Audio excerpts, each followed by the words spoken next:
Today on the TMZ Podcast. Welcome to the TMZ Podcast. Harvey Lemon here. Jason Beckerman. So, Harry's book, the memoir. Let's kind of cut through and just talk generally about this. So, whether it's true or not true, whether he should be saying it or not saying it, this is almost like a publicity machine over the last year that has been rolling things out in pieces.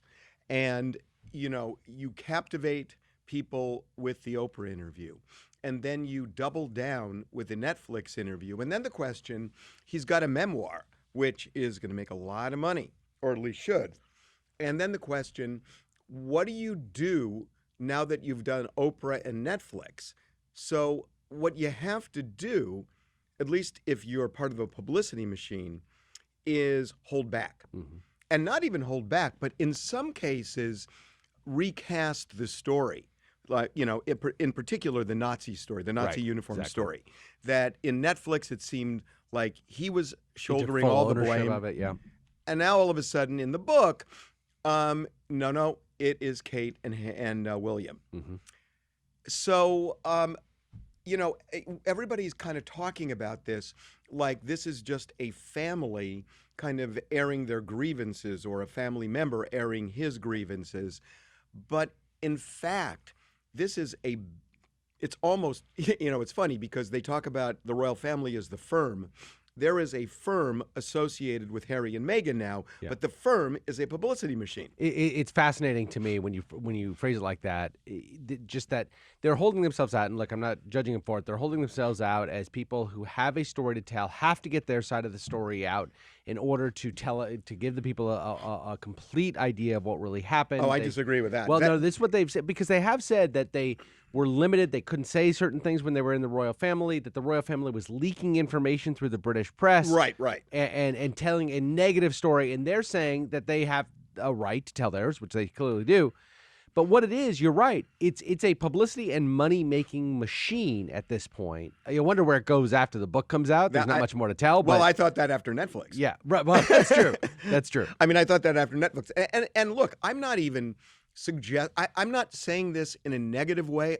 I'm just saying it, I believe factually that, you know, this is, it doesn't matter whether you believe it, don't believe it, whether you think you should say it or shouldn't say it. You got to understand what's behind it. You have big companies. You've got Oprah, which is itself this huge brand. You've got Netflix, which is a huge brand. And now you have this book, which is a big deal. All of which we're talking about, well, not Oprah, because he didn't make any money. They didn't make any money off of Oprah. Right. But it set the table. Right. Do you think looking back, and as long as you've been in I this think the answer industry, is yes. So before Oprah, it was, we have a 4-step plan, or who knows, an 8-step plan. Who knows how many. But we have a plan here, and it is going to result in us, A, making a fortune, and B, recasting what the story of this departure from the family looks like.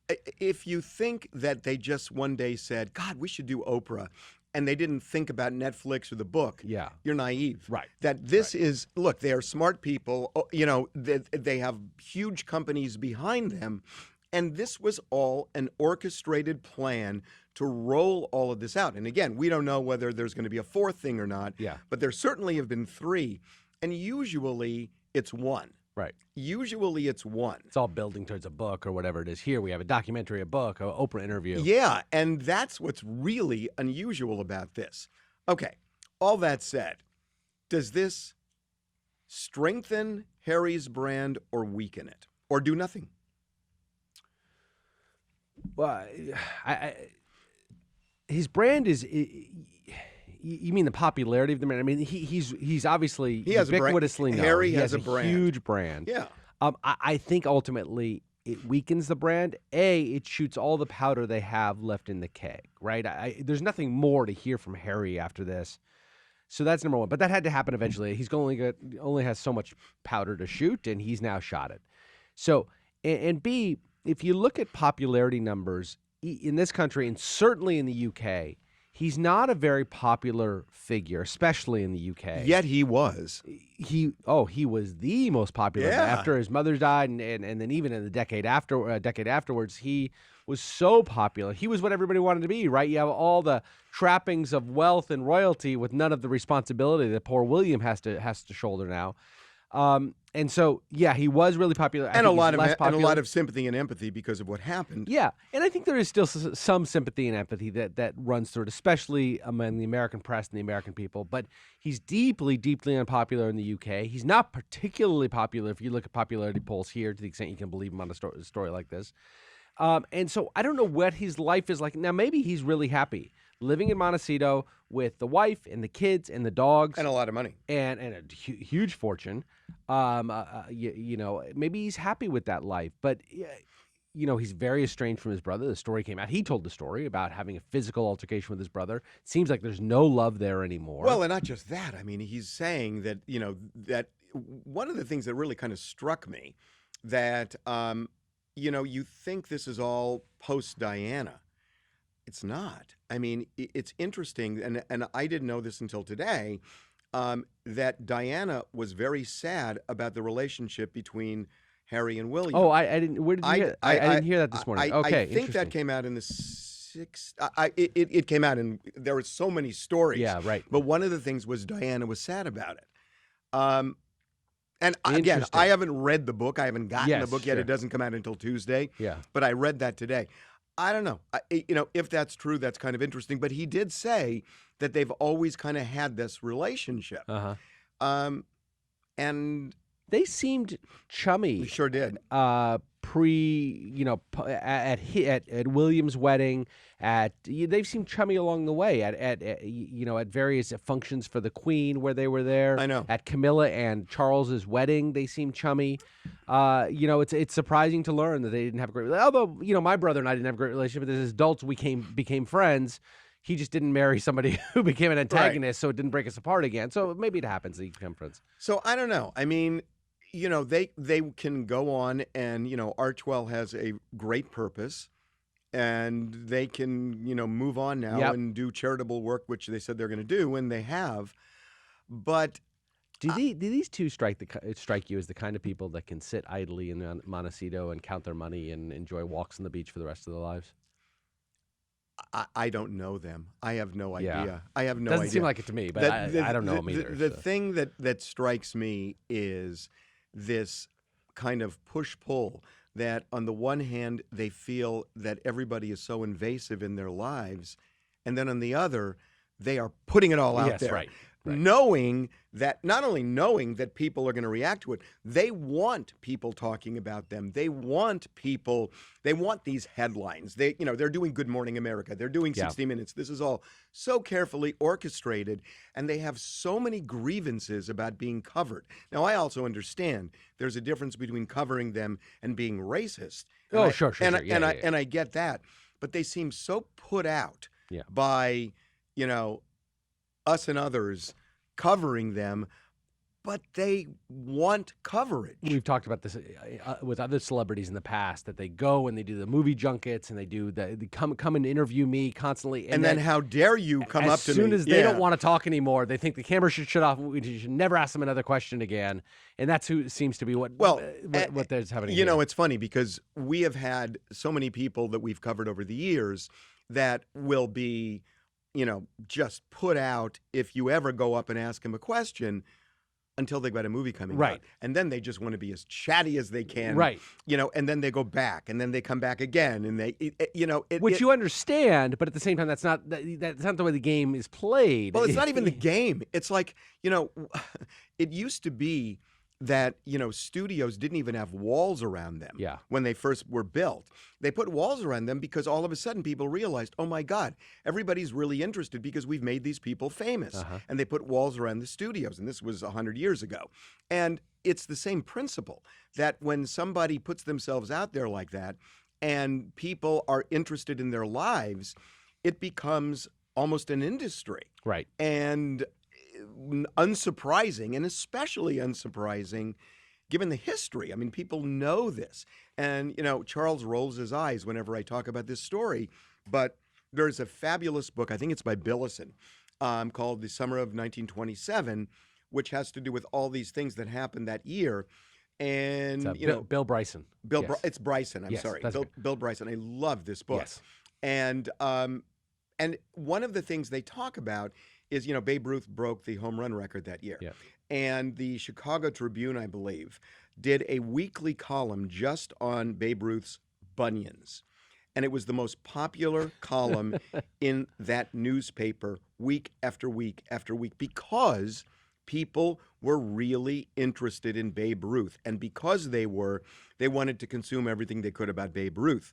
It's the same principle. It's 100 years old almost. So, nothing has changed, but everybody acts so surprised by it. Yeah, it is right. So this idea that there's no way to quench the public's thirst for information about people they're interested in.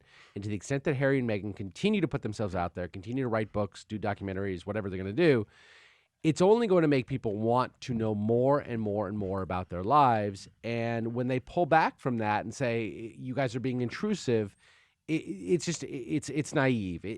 This idea that people are going to walk away and no longer be interested because Harry and Meghan say, well, you shouldn't be interested anymore, that really is naive. Or ridiculous.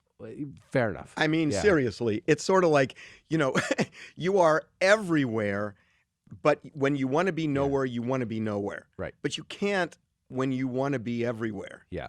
You mentioned a couple times that without getting into whether or not they should have written the book, a lot of people, he should have written the book, and whether or not they should do all the documentaries, it's impossible for we don't have to come to a decision about it, but it's impossible for that conversation not to happen, right? When all of a sudden, right, they do Oprah and they don't make any money off of it. They just need to get their story out. Okay.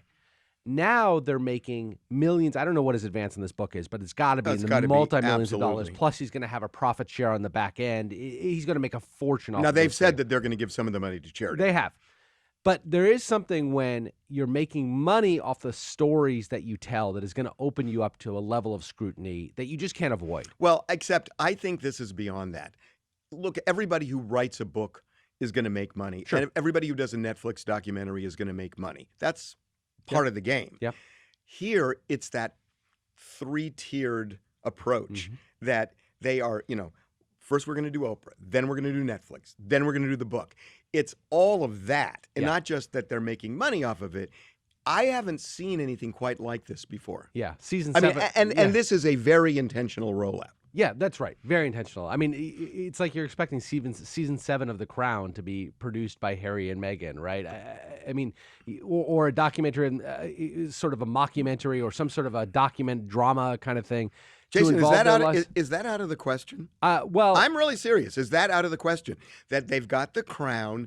What if and look, I have no knowledge of this, but if Harry and Meghan wanted to do a kind of a, this is our perspective of what the royal family is like, given the appetite for, the people interested in the royal family, that would be a hit. It would be a hit. And as a matter of fact, The Crown was always supposed to go through season 6, which is presumably going to revolve around Diana's death and the aftermath of that. There's a ready-made season 7 here, right? Or season 7 and 8. Oh, no, I'm not talking about The Crown. No, I'm I know you're not. Their own version. Their own version of that. But this story, to your point, there is insatiable appetite for this family. And we saw it when we did a 10-episode podcast around the wedding of Meghan and Harry. It was insanely popular. The listenership was enormous. And we saw that throughout all coverage of that, the public's coverage of that. There's a reason why every media organization is so eager to cover this stuff, because people want to hear about it. They're desperately interested. And I was thinking last night just that, they left for Canada, which always seemed weird to me. And I always thought, well, wait a minute, the laws in Canada are less restrictive than the laws in England in terms of the things they were upset about. Yep. And so why did they go to Canada? And it just seemed like that was a way station to come back to the United States. Yep. And they land in, Celebrity Central. Yeah.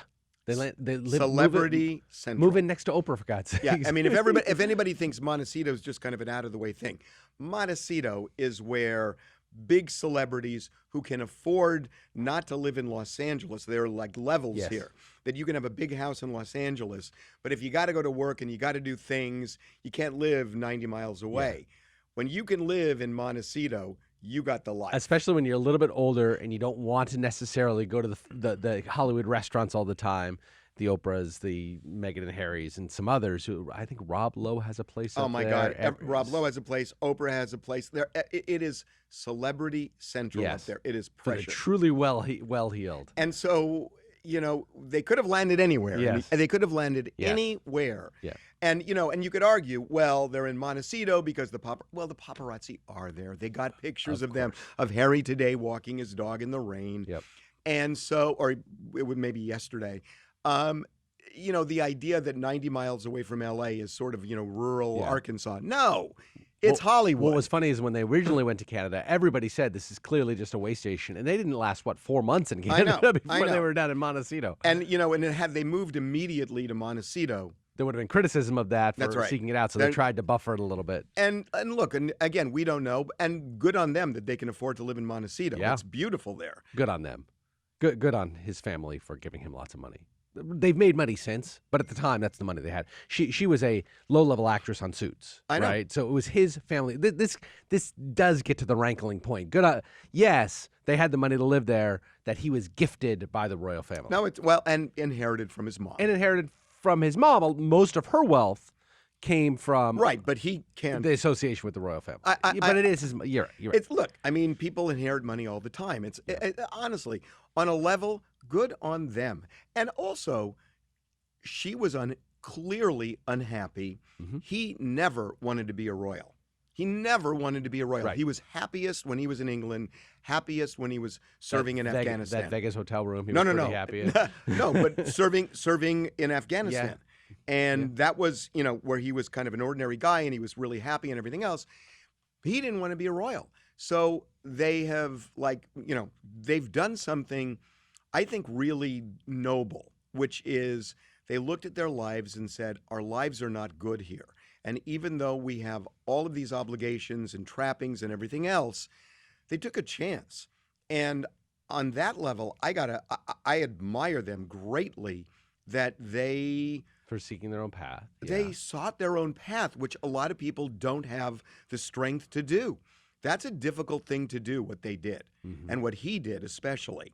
And, the idea that he would say, I'm not happy, everybody else kind of exists this way, I'm not going to do that, and I'm going to try something new that had not been done before. I mean, you have Wallace Simpson and all, but that's different. Yes.